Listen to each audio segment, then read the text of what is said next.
Okay, so let us begin with chanting of Omkar 3 times. Om.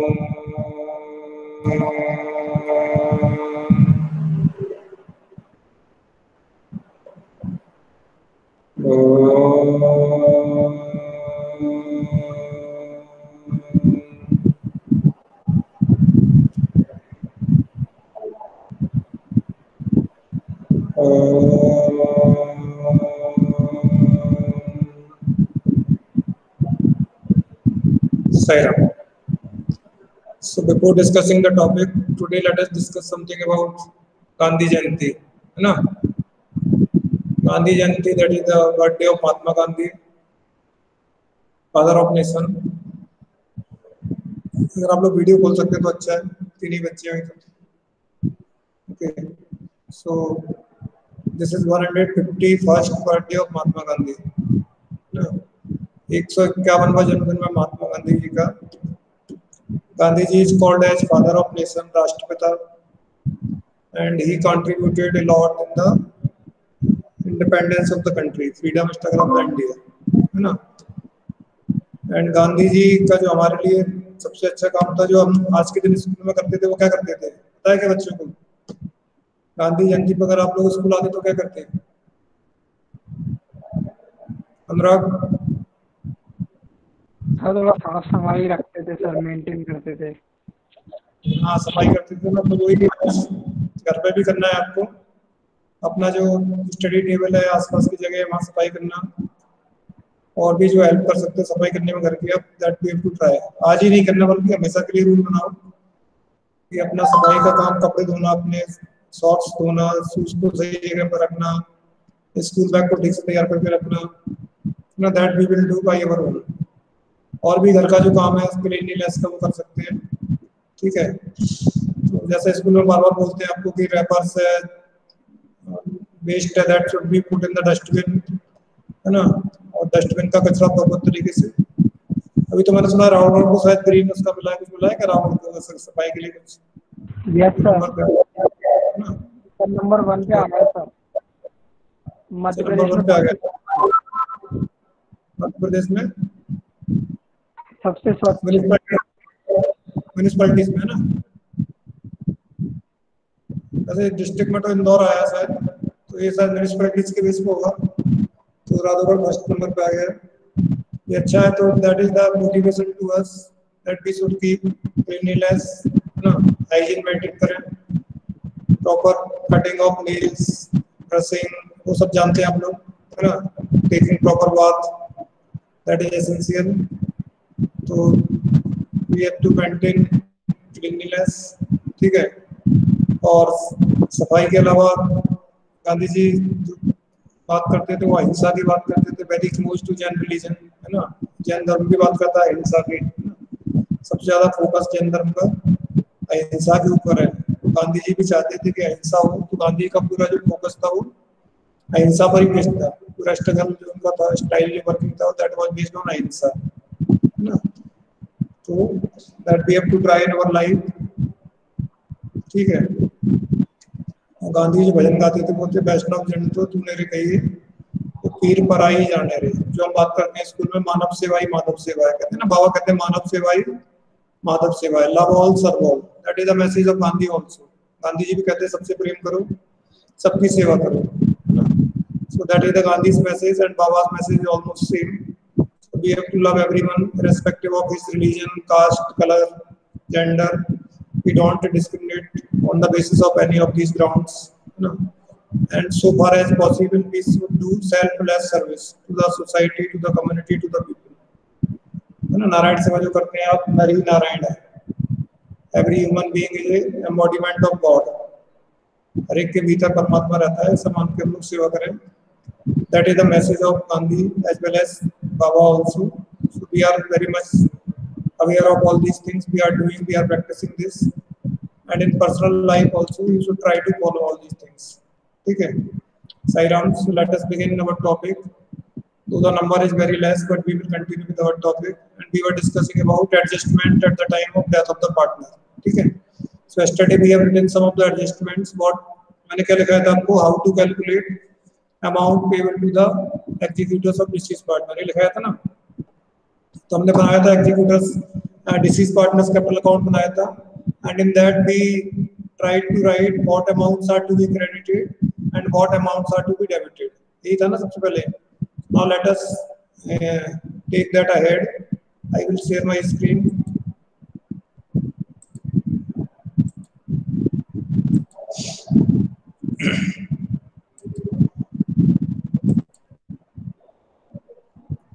I need whiteboard.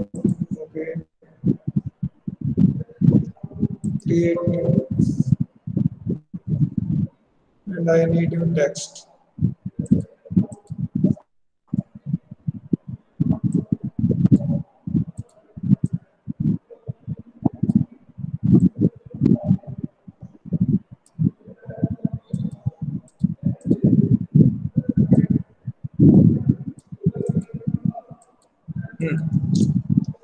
This is the time that we have discussed death of a partner.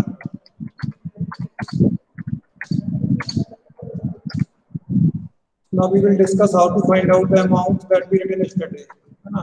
तो आपने हम credit side की बात कर रहे हैं पहले आपका आइटम था बैलेंस, है ना, बाय बैलेंस बीडी, जो आइटम लिखा था पहले बाय बैलेंस बीडी, इसमें तो किसी कैलकुलेशन की जरूरत है क्या? Will it need any calculation? Sairam, इसमें कैलकुलेशन की जरूरत है क्या? बैलेंस में तो दिया है आपको क्वेश्चन में। Yes sir. तो ऐसा कैसा लिखना है? दूसरा आपने क्या लिखा उसमें देखो, रिवैल्यूएशन का प्रॉफिट एंड लॉस, है ना, बाय रिवैल्यूएशन अकाउंट, ये लिखा था हमने, प्रॉफिट लिखा था उसका क्रेडिट साइड में। तो कैसे आता है ये आपको पता है सबको। आपको रिवैल्यूएशन अकाउंट बनाना पड़ेगा, प्रिपेयर रिवैल्यूएशन अकाउंट, है ना, प्रिपेयर रिवैल्यूएशन अकाउंट,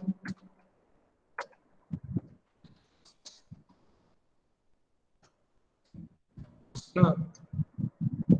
अब इसमें क्या करेंगे, प्रॉफिट होगा तो क्रेडिट होगा, इसका credit disease partner share of profit,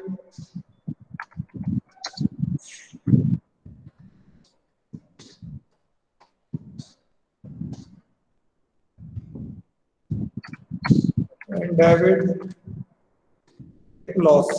अगर लॉस होगा तो उसके अकाउंट में डेबिट करेंगे। तो जैसे हम बनाते हैं रिवैल्यूएशन अकाउंट वैसे ही बनाएंगे, और प्रॉफिट होगा तो क्रेडिट करेंगे उसके अकाउंट में, उसका शेयर अकेला, है ना, और लॉस होगा तो डेबिट करेंगे। क्लियर है आपको ये? कोई कंफ्यूजन? जैसे 3 पार्टनर्स का हमने बनाया, रिवैल्यूएशन तो सबका बनेगा, प्रॉफिट लॉस तीनों बांट दिया, एबीसी का जो भी शेयर था उसके हिसाब से। तो जो कैपिटल अकाउंट है डिसीज पार्टनर का, उसमें केवल उसका शेयर लिखेंगे। जैसे जेड की डेथ हुई तो जेड का ही शेयर लिखेंगे बाय रिवैल्यूएशन अकाउंट, और अमाउंट के बाद जेड का लिखेंगे उसमें, ठीक है। उसके बाद आपने लिखा था गुडविल, ये लिखा था ना गुडविल, गुडविल में तो बता दिया था मैंने आपको कल ही। तो डिसीज पार्टनर शेयर लिखना है आपको केवल, by deceased partner share, by remaining partners लिखेंगे, जैसे बाय एक्स कैपिटल अकाउंट, है ना, बाय बाइस कैपिटल अकाउंट। मान लो 2 पार्टनर बच गए, एक्स वाई जेड 3 पार्टनर थे, तो ये जेड की डेथ हो गई तो गुडविल कौन देगा उसको? एक्स एंड जेड देंगे। तो कौन सा अमाउंट देंगे? Disease partner share, disease partner share. कल स्टेप लिखा दिए तो मैंने आपको, वन की गुडविल निकालो, उसके बाद डिसीज पार्टनर का शेयर निकालो, और उसको गेनिंग रेशियो में एंट्री करेंगे, remaining partners capital account debit to deceased partners capital account. तो ये बाय रिमेनिंग पार्टनर्स आ जाएगा, है ना, बाय रिमेनिंग पार्टनर्स आएगा उधर उसके कैपिटल अकाउंट में गुडविल के लिए, by remaining partners capital accounts. जो भी होगा एक्स वाई बचेगा तो एक्स वाई, और कोई नाम होगा तो उसको लिखेंगे। तो ये गुडविल का ट्रीटमेंट होगा इसका।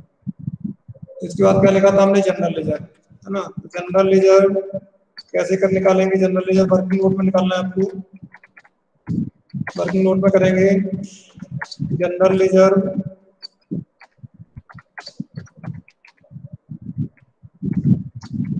इनटू डिसीज पार्टनर शेयर, उसका जो भी शेयर आएगा वो क्रेडिट करेंगे बाय जनरल लेजर, है ना। बाय जनरल लेजर, उसका जो भी शेयर आएगा वो क्रेडिट साइड में लिखेंगे इसका। क्लियर है क्या ये आपको? जैसे 10,000 जनरल लेजर में उसका शेयर 1/4 है तो 2,500 आ जाएगा by general ledger. Sai Ram, yes sir. Credit balance of profit and loss account,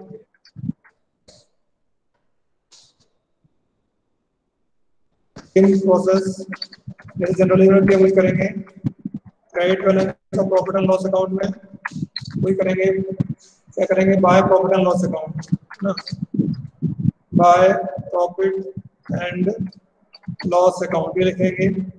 amount कैसे निकालेंगे, profit into deceased partner share, ठीक है, profit into deceased partner share, उसका शेयर निकाल के लिखेंगे, जो इसका शेयर आएगा वो लिख देंगे। अगर लॉस होगा तो डेबिट में लिखेंगे ना, डेबिट बैलेंस होगा तो डेबिट हो जाएगा।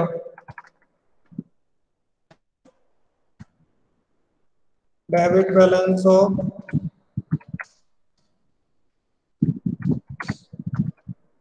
प्रॉफिट एंड लॉस अकाउंट और डेफर्ड रेवेन्यू एक्सपेंसेस है ना, 25 जो भी है उसका भी वही है, डेबिट होंगे इसके अकाउंट में, क्या लिखेंगे, टू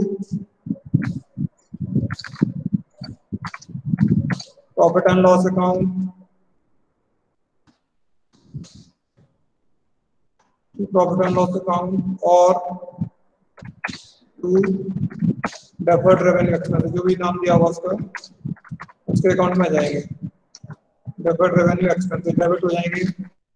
अमाउंट कैसे निकालेंगे, loss into deceased partner share, इससे उसका अमाउंट निकलेगा तो उसके अकाउंट में डेबिट हो जाएगा, अगर लॉस होगा तो डेबिट हो जाएगा, प्रॉफिट होगा तो क्रेडिट हो जाएगा, ठीक है।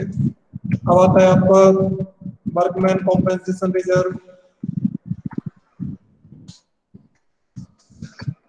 और आपका इन्वेस्टमेंट फ्लक्चुएशन रिजर्व, ये वही करेंगे आप, बाय राइट साइड में आएगा बाय, ये उसके अकाउंट में आ जाएगा जो भी होगा इसमें से, इन्वेस्टमेंट फ्लक्चुएशन रिजर्व है तो ठीक है। और अमाउंट कैसे निकालेंगे, डिविजिबल अमाउंट, जो भी आपको रूल्स पता है कितना अमाउंट बांटना है, कितना बचा के रखना, क्लेम है तो कितना बांटेंगे, क्लेम नहीं है तो कितना बांटेंगे, divisible amount of WC reserve और इन्वेस्टमेंट फ्लक्चुएशन रिजर्व, जो भी डिविजिबल अमाउंट है जो हमको बांटना है इनटू डिसीज पार्टनर शेयर।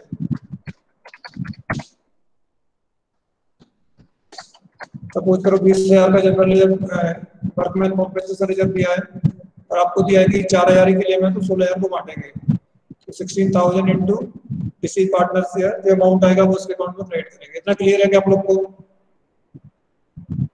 सही राम, ठीक है।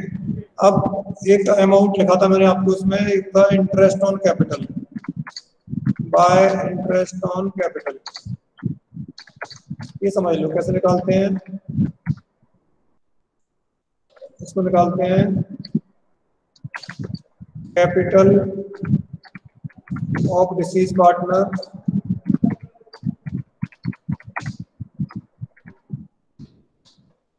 क्या होगी, गिवन इन बैलेंस शीट, जो बैलेंस शीट में भी होगी आपको है ना, given in balance sheet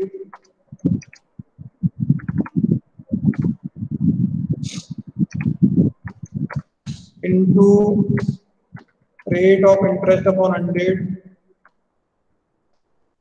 into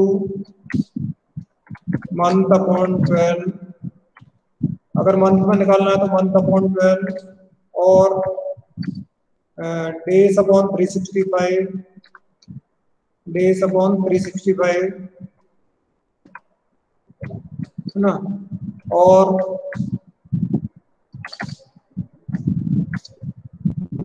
weeks upon कितने वीक होते हैं एक साल में? How many weeks are there in a year? 48. 52। ठीक है, तो अब ये कब से कब तक निकालते हैं? मंथ्स जो लेंगे, मंथ कब से लेते हैं? मंथ्स आता है हमारा प्रीवियस बैलेंस। मंथ और डेज कब से निकालते हैं? मंथ और डेज और वीक कब से काउंट करेंगे? मंथ, डेज और वीक्स निकालेंगे हम लोग, इसको कैलकुलेट करेंगे। Previous balance sheet date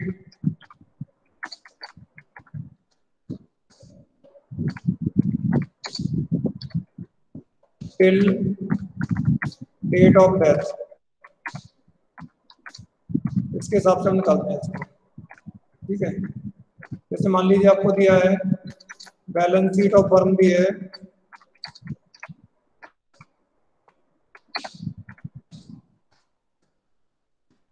March 31, 2019 की बैलेंस शीट थी, है ना। और इसमें लिखा है जेड डाइड ऑन, सपोज आपको दे दिया 30 सितंबर 2019, उसकी डेथ हो गई 30 सितंबर 2019 को। और उसकी कैपिटल की बैलेंस शीट में कैपिटल ऑफ जेड उसमें दे रखी थी हमको, सपोज करो 2 लाख, ये कैपिटल दे रखी थी। और हमको निकालना है इंटरेस्ट ऑन कैपिटल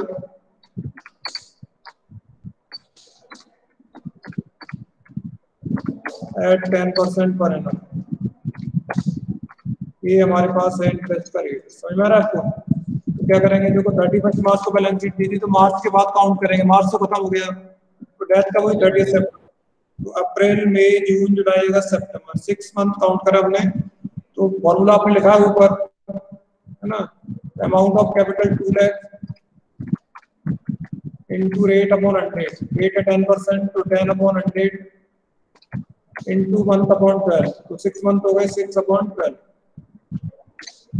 इससे निकाल लेंगे, आपको कितना आ जाएगा? ये 10,000 आ जाएगा, है ना। इंटरेस्ट ऑन कैपिटल 10,000 आएगा, इसको लिख लेंगे by interest on capital. Clear है? Sairam. Yes sir. Yes, sir. Suppose करो इसमें डेथ का डेट डेज में दे दिया, जेड डाइड ऑन 14 का, तो 14 सितंबर, जेड डाइड ऑन 14 सितंबर। फिर क्या करेंगे, अब आपको डेज में काउंट करना पड़ेगा। तो इंटरेस्ट निकालेंगे वो डेज में काउंट करेंगे, या 11 कर दो, 14 में भी अप्रोक्सीमेट करने की कोशिश करोगे, 15 के आसपास ही लगो। क्या करोगे, अब इसमें डेज काउंट करेंगे। डेज कैसे काउंट करेंगे? मार्च के बाद अप्रैल के 30 डेज हो गए, अप्रैल के 30 होते हैं ना, प्लस मई के कितने होंगे? 31, जून के होंगे 30, जुलाई के होंगे 31, अगस्त के हो गए 31 और सितंबर के 11, ऐसे काउंट करेंगे। तो अप्रैल के 30, मई के 31, जून के 30, अगस्त के 31, सितंबर के 31 और सितंबर के ये अगस्त के 31, सितंबर के 11, कितने हुए टोटल? 150, 51, 52, 53, 63, 64, 164 डेज हो गए कुल मिला के। 164 डेज हो रहा है टोटल उसका ना। तो पिछली बैलेंस शीट से लेके डेट ऑफ डेथ तक, तो हम वही करेंगे इसमें। फिर कैसे निकालेंगे interest on capital? 2 lakh into 10/100 into 164 divided by 365। ठीक है, इसको सॉल्व करके जो आएगा आपका, वो आपका इंटरेस्ट ऑन कैपिटल आ जाएगा इसका। क्लियर है क्या आपको? ठीक है, तो ये इंटरेस्ट ऑन कैपिटल निकालने का तरीका है। Yes sir. अब इसके बाद हमने लिखा था एक चीज उसमें, डेबिट साइड में लिखा था interest on drawings.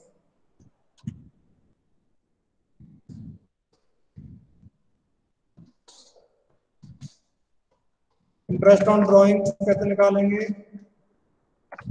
As per methods अगर नहीं दिया अमाउंट निकला हुआ तो discuss in first chapter of partnership, जो आपने पहले पढ़ा था शॉर्टकट मेथड। फर्स्ट डे को करता है तो क्या करेंगे, बिटवीन द मंथ करता है तो क्या करेंगे, पढ़ा था ना आपने, एंड ऑफ द मंथ करता है तो क्या करेंगे, अगर डेट नहीं दिया तो हम लोग एवरेज पीरियड ऑफ 6 मंथ का निकालते हैं, है ना। तो इस तरह से वो उससे हम इंटरेस्ट ऑन ड्रॉइंग्स निकालेंगे जो हमने मेथड्स पढ़ रखी हैं, ठीक है। उसके लिए कोई नई मेथड नहीं है। अब उसमें एक चीज आती है हमारी, ये सबसे इम्पोर्टेंट चीज वो समझ लीजिए, ये हमने लिखा था profit and loss expense account, जो क्रेडिट साइड में लिखा था profit and loss expense account.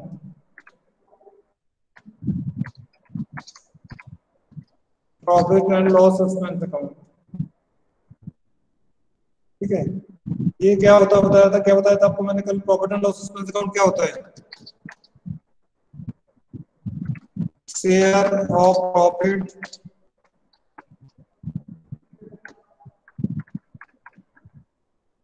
Disease partners, deceased partners share of profit from, since लिखेंगे, सिंस लास्ट बैलेंस शीट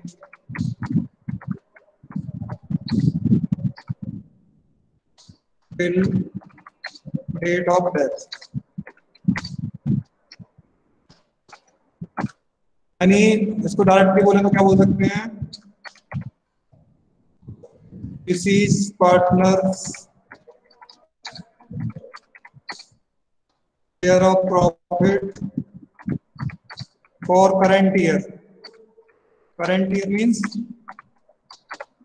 जिस ईयर के बीच में उसकी डेथ हुई है उस ईयर का प्रॉफिट, क्योंकि उसने कुछ टाइम तो काम किया होगा, 2 महीने 4 महीने 6 महीने, कुछ ड्यूरेशन में फर्म ने जो भी प्रॉफिट कमाया है उसमें उसका भी राइट है, उसमें उसका शेयर है, that should be given to the deceased partner. समझ में आ रहा है क्या आपको? जैसे हमने पिछले क्वेश्चन की बात करें, इसमें जेड की डेथ हुई थी 30 सितंबर को, तो उसने कितने मंथ काम किया इस फर्म में, 6 महीने काम किया ना, 6 मंथ, अप्रैल से लेके 30 सितंबर तक उसने काम किया, 6 मंथ तक काम किया। तो उस ड्यूरेशन में 6 मंथ में फर्म ने जो भी प्रॉफिट या लॉस कमाया होगा उसमें जेड का भी शेयर होगा, that should be given to him. अब यहाँ पर profit and loss expense account क्यों लिखते हैं, क्योंकि this is not the final profit. अभी इन बिटवीन द ईयर हम लोग फाइनेंशियल स्टेटमेंट नहीं बनाते हैं, है ना, तो हम कुछ बेसिस का यूज करके उसका शेयर ऑफ प्रॉफिट निकालते हैं। तो जो अमाउंट लिखते हैं वो profit and loss expense account में दिखाते हैं, प्रॉफिट एंड लॉस अकाउंट में नहीं दिखाते, क्योंकि अभी तो ईयर एंड नहीं हुआ है, ईयर के एंड में फाइनेंशियल स्टेटमेंट बनते हैं, तो वी यूज सम बेसिस, उसके हिसाब से उसका share of profit and loss निकालते हैं, and that is debited to profit and loss expense account, ठीक है। ये प्रॉफिट फाइनल नहीं है।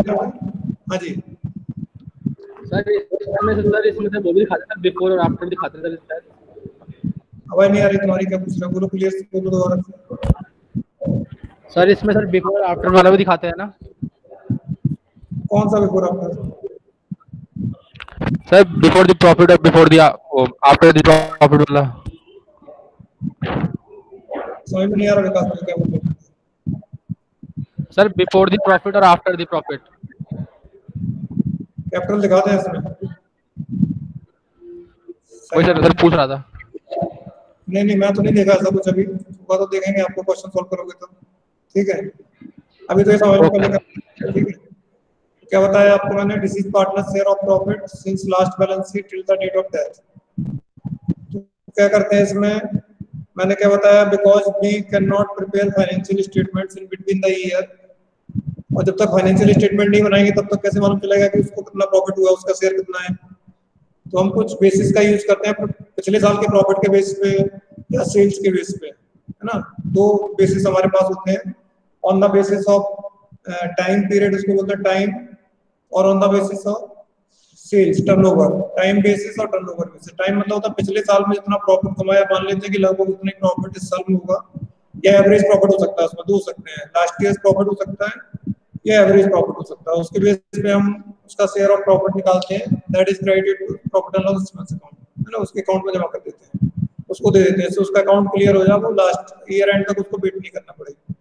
दूसरा हमारे पास होता है कि सेल्स को बेसिस ले लेते हैं, मान के चलते हैं कि पिछले साल पूरे साल में कितनी सेल्स हुई थी और इस साल जितना 6 महीने का बिजनेस किया उसमें कितनी सेल्स हुई, उसका रेशियो निकाल के जो प्रॉफिट हुआ था पिछले साल का उसके बेस पे उसका शेयर निकालते हैं। फिर वो मैं समझाता हूँ आपको कैसे निकालेंगे। ये समझ में आपको प्रॉफिट एंड लॉस अकाउंट क्या होता है, पहले चीज समझना है आपको। Is this clear?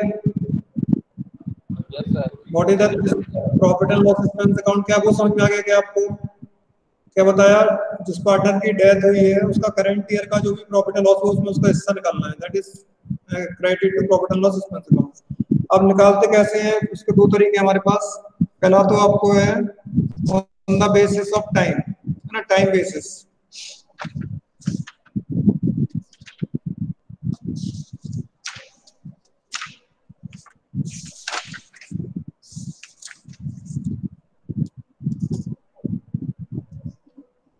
इसमें होता है estimation of profit, estimation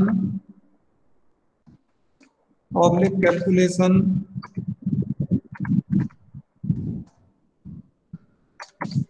of deceased partner share of profit till the date of death. ठीक है, till the date of death, कि उसकी डेथ तक का प्रॉफिट या लॉस निकालना है। उसमें नंबर ही हमारे पास होता है on the basis of time, है ना, on the basis of time. इसमें हमारे पास दो हो सकते हैं बेसिस ऑफ टाइम में। बेसिस ऑफ टाइम में पहला है number 1 on the basis of average profit, average profit of last few years.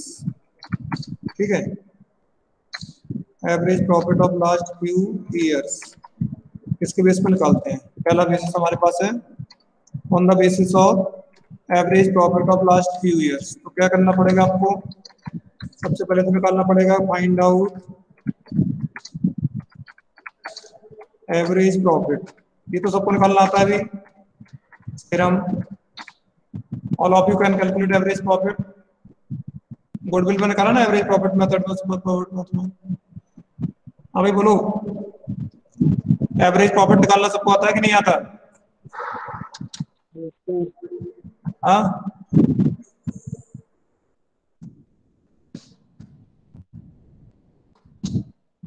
Total of profits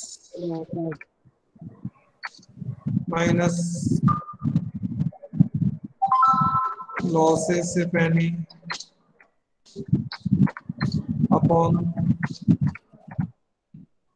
total number of years.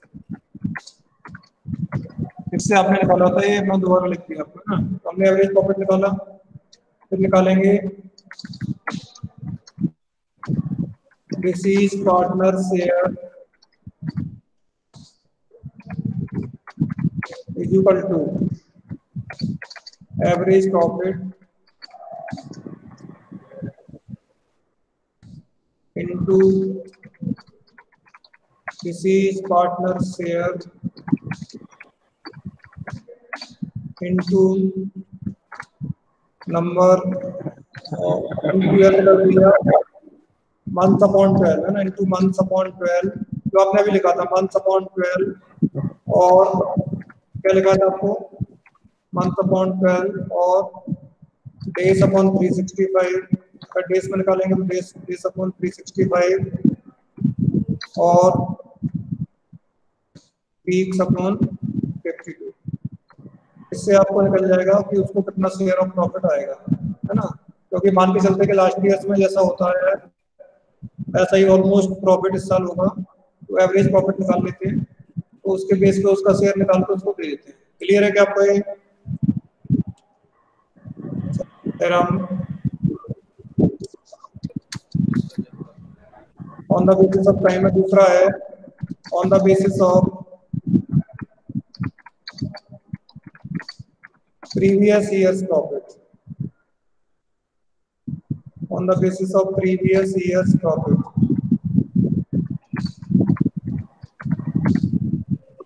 Previous years profit. ठीक है, इसमें तो कुछ करने नहीं है, आपको प्रीवियस ईयर का जो प्रॉफिट दिया होगा वो उसी से निकालना है। जैसे हमने एवरेज प्रॉफिट निकाला इसमें, उसमें लिखेंगे प्रीवियस ईयर का प्रॉफिट, तरीका वही है। This is partner share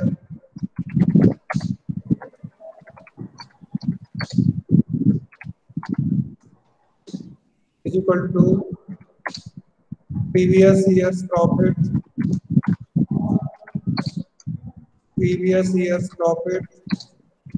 into deceased partner share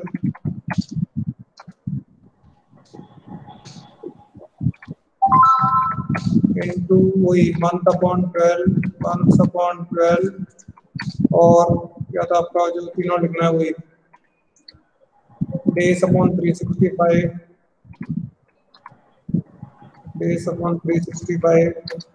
और weeks upon 52। ये दो तरीके हमारे होते हैं टाइम बेसिस पर निकालने के। जो भी इंफॉर्मेशन दी रहेगी क्वेश्चन में उसको हम यूज करेंगे। अगर उसने एवरेज प्रॉफिट का बेस दिया तो एवरेज प्रॉफिट के बेस पे निकालेंगे, और प्रीवियस ईयर का प्रॉफिट बोला तो प्रीवियस ईयर प्रॉफिट के बेस पे निकालेंगे। ठीक है, क्लियर है? सही Ram?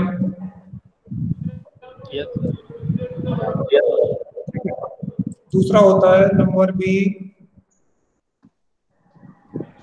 On the basis of turnover और sales, on the basis of turnover और सेल्स, है ना? ये दूसरा तरीका है, on the basis of turnover और sales, on the basis of turnover और सेल्स। इसमें निकालेंगे received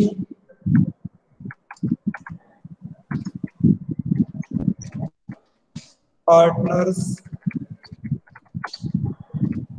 share of profit is equal to ना,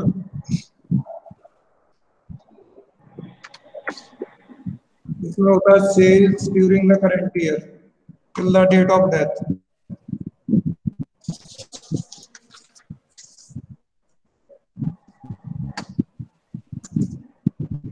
यानी previous years profit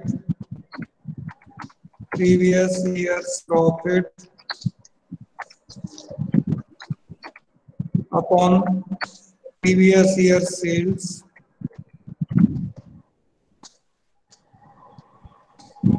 upon previous year sales into current year sales, है ना? Current year sales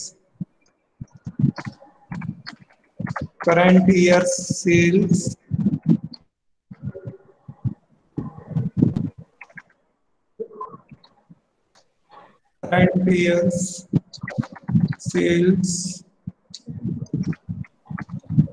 till the date of death,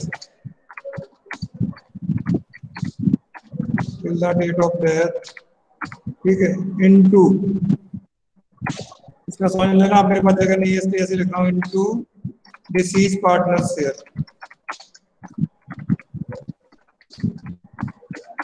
इससे इसका निकलेगा इनटू डिसीज पार्टनर शेयर। समझ में आपको? कहाँ चला गया वो? तो कहीं ऊपर आ गया। हाँ कोई है, वही ऐसे प्रीवियस ईयर्स क्या हो गया, on the basis of sales. हाँ दिख रहा है क्या आपको? अब दिख रहा होगा, on the basis of turnover और सेल्स। ऐसे निकालेंगे प्रीवियस ईयर्स प्रॉफिट, पिछले साल का profit, upon previous year sales into current year sales till the date of death. इस साल जिसकी डेट ऑफ डेथ तक कितना सेल्स हुआ इनटू डिसीज पार्टनर शेयर। ठीक है, इसमें मान के चलते हैं कि जिस रेट पे प्रॉफिट पिछले साल कमाया था सेल्स में, उसी रेट पे प्रॉफिट इस साल होगा, उसके बेस पे हम उसका सेल निकालते हैं। तो ये दो हो सकते हैं, टाइम बेसिस और टर्नओवर बेसिस। टाइम बेसिस में दो है, एवरेज प्रॉफिट और प्रीवियस ईयर प्रॉफिट, और टर्नओवर और सेल्स बेसिस में एक ही फॉर्मूला है, that is rate of profit in the previous year upon sales in the previous year into sales in the current year till the date of death into deceased partner share। इससे जो भी amount निकल के आएगा वो हम लिखेंगे profit and loss expense account में। सही राम?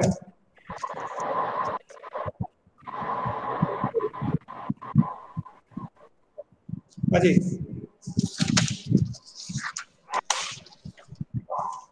क्या हुआ?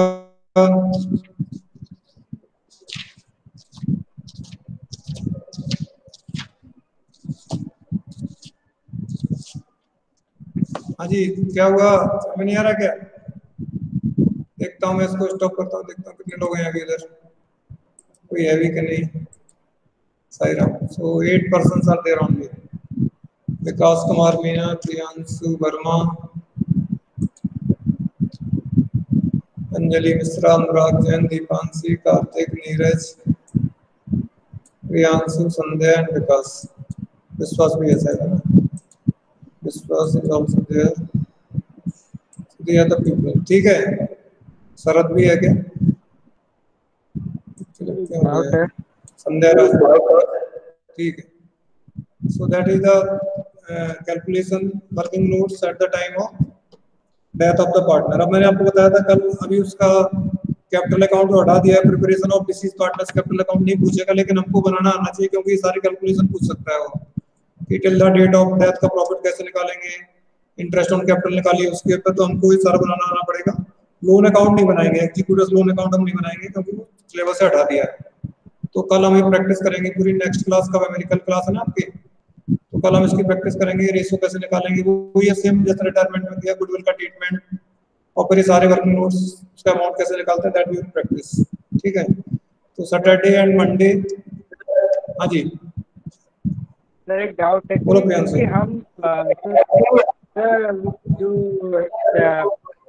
इसका प्रॉफिट प्रॉफिट है सर, वो क्यों निकालते हैं सर, कैलकुलेट क्यों करते हैं सर? क्योंकि हम उसे उसके शेयर के बदले गुडविल दे ही रहे हैं, तो फिर इसको क्यों निकालते हैं?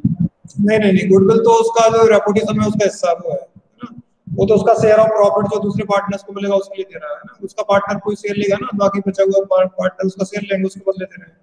ये तो उसने 6 महीने 3 महीने जो भी काम किया उसके बदले में उसका हिस्सा मिलना चाहिए उसको, ये है ना।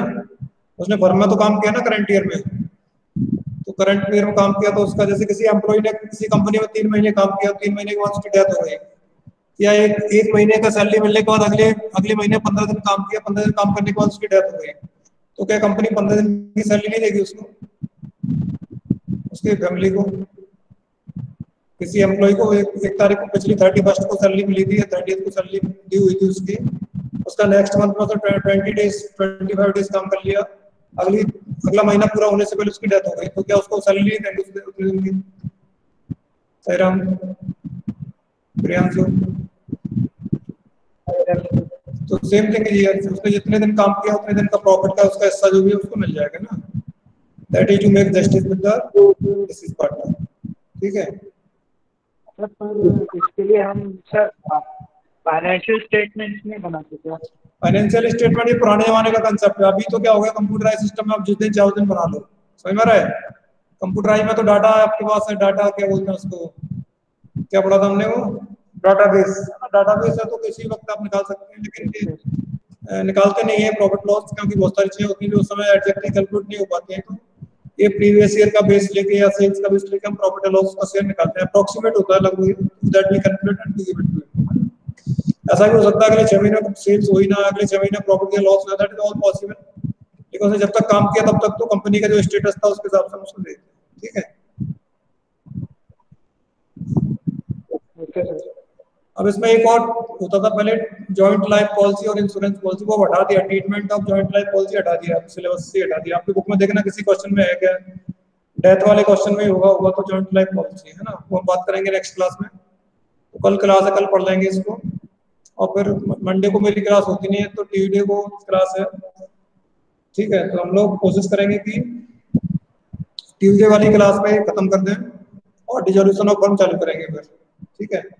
तो 15 अक्टूबर तक हम लोग खत्म करेंगे पार्टनरशिप। 15 डिसोल्यूशन बहुत जल्दी हो जाएगा, डिसोल्यूशन ये इजी चैप्टर है वो, हालांकि इनमें से किसी से रिलेटेड नहीं है, वो पूरा इंडिपेंडेंट चैप्टर है, एडमिशन रिटायरमेंट डेथ से रिलेटेड नहीं है, but that is easy as compared to this admission और रिटायरमेंट, ठीक है।